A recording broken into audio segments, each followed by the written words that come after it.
Of all the inequalities that exist, the injustice in healthcare is the most shocking and inhuman.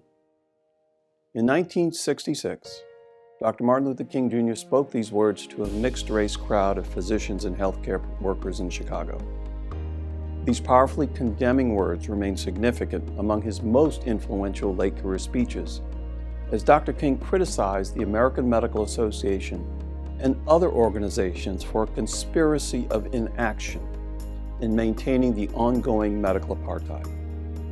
He fought to bring attention to the disproportionate health disparities that contributed to the devastation of Black families and minority communities. Fighting for medical care for Blacks has never been easy. In fact, educating Black doctors was an even bigger challenge. In the early 1900s, there were around a dozen medical schools for Blacks. But by 1923, only Howard University College of Medicine and Meharry Medical College remained. James McCune Smith was the first Black to hold a medical degree, graduating in 1837 at the top of his class in Glasgow, Scotland, returning to New York to treat the city's poor.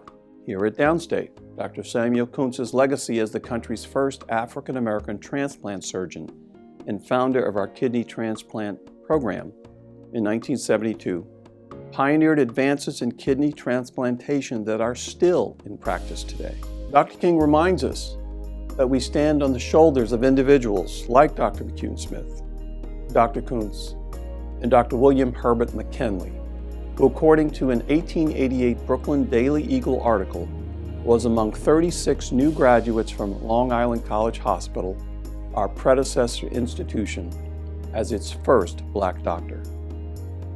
Dr. King also reminds us of the importance of nobility in serving others.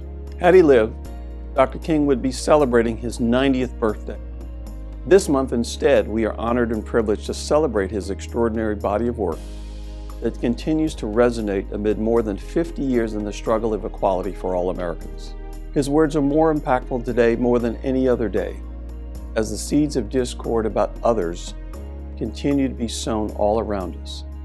Sadly, much of it coming from our nation's capital. The struggle for equality has indeed come full circle. We hear the disturbing otherness and attacks on individuals because of their skin color, their gender, their immigrant status, their education or lack thereof, their financial circumstances, their religion, or their choices for whom they love. We hear so much about the otherness that if we don't remember who we are as human beings, we will succumb to the bitterness and sickness these behaviors produce in those who seek to continue living in disharmony. We must remember that the content of one's character is the context in which we should all be judged. We celebrate Dr. King's character through his commitment to serving others. He says it in his I Have a Dream speech. This is a time that we come together to transform the jangling discords of our nation into a beautiful symphony of brotherhood. It is a day of service and gratitude. So if you are participating in a community project, working with your church, mosque, temple, synagogue, local school, or other agencies, I thank you.